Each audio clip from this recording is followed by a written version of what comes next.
আসসালামু আলাইকুম আরহামতুল্লাহি ওবারাকাতুহ। সম্মানিত বন্ধুরা, দিনী ভাই ও বোনেরা, প্রতি বছর আল্লাহ সুবহানাহু ওয়া তাআলার নিয়ম অনুযায়ী কোরবানির দিনগুলো আমাদের কাছে আসে। আমরা কোরবানি করি, কোরবানির প্রস্তুতি নেই।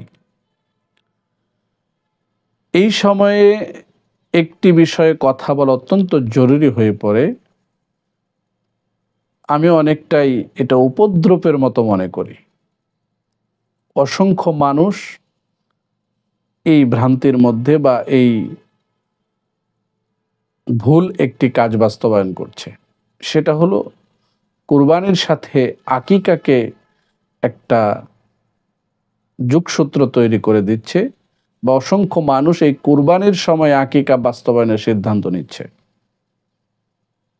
কে এটা সমাজে প্রচলন করলো, কে এটার বৈধতা দিল, যেটা রাসূল সাল্লাল্লাহু আলাইহি সাল্লাম থেকে কোনো দৃষ্টান্ত নেই, সাহাবাদের থেকে কোনো দৃষ্টান্ত পাওয়া যায় না। আকিকা এবং কোরবানি দুটা ভিন্ন ইবাদত, দুটি সম্পূর্ণ ভিন্ন দুটি আমল। আকিকা হলো সন্তান জন্মগ্রহণের পরে ৭ম দিনে ছেলে সন্তান হলে 2টি প্রাণ, মেয়ে সন্তান হলে 1টি প্রাণ আল্লাহর জন্য কুরবানি করা।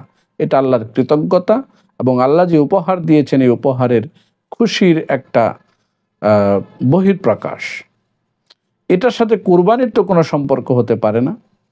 কুরবানি জিলহজ মাসে আল্লাহ সুবহানাহু ওয়া তাআলা যে সুনির্দিষ্ট দিনগুলো দিয়েছেন, এই দিনগুলোতে আল্লাহ সন্তুষ্টির জন্য রক্ত প্রবাহিত করা, পশু জবাই করা। অসংখ্য মানুষ দেখা যাচ্ছে, আমাদের কাছে বিভিন্ন প্রশ্ন আসে, বিভিন্ন চিন্তাগুলো আমাদের কাছে তারা উপস্থাপন করে হয়রান হয়ে যায়। দেখা যাচ্ছে সন্তানের বয়স 10 বছর হয়ে গিয়েছে, 20 বছর হয়ে গিয়েছে, এবং এমনকি ছেলে বিয়ে হয়ে গিয়েছে, এমন সময় তারা আকিকার সিদ্ধান্ত নিচ্ছে।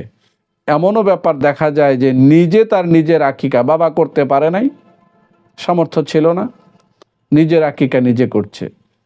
এই গতকালকে একজন ব্যক্তি আসছে, তার মায়ের আকিকা করার জন্য সে সিদ্ধান্ত গ্রহণ করেছে, একটি ছাগল ক্রয় করেছে। এই যে একটা হযবরল অবস্থার সৃষ্টি হলো, এটা নিয়ে অত্যন্ত প্রত্যেক উলামায়ে কেরাম কথা বলা উচিত এবং সঠিক সিদ্ধান্ত, সঠিক ব্যাপারটা মানুষকে জানানো দরকার। আকিকা এটা একটা সুন্নাহ, নিঃসন্দেহে অত্যন্ত গুরুত্বপূর্ণ একটি আমল, ফজিলতপূর্ণ একটি ইবাদত। কিন্তু আল্লাহ সুবহানাহু ওয়া তাআলা যদি বাচ্চা জন্মগ্রহণের 7ম দিনে আপনাকে সামর্থ্য দিয়ে না থাকেন, সক্ষমতা যদি আপনার না থাকে, আপনি করবেন না, এটা তো আপনার গুনাহ হবে না, আপনার সন্তানের উপরও কোনো প্রভাব পড়বে না। আল্লাহ সুবহানাহু ওয়া তাআলা সবচেয়ে বড় ন্যায়পরায়ণ, মহাপ্রজ্ঞাময়, এটাকে আপনি বুঝেন না? আর কুরবানিটা প্রতি বছর আপনার জন্য আসছে, যদি সক্ষমতা থাকে অবশ্যই আপনাকে করতে হবে, রাসূল নির্দেশনা দিয়েছেন। সুতরাং আকিকা যদি আপনি বা আমাদের বাবা, তার সক্ষমতা ছিল না, সে আমাদের সেই 7 দিন বয়সে করতে পারেন নাই, সুতরাং এটা করতেই হবে, বিষয়টা এমন নয়।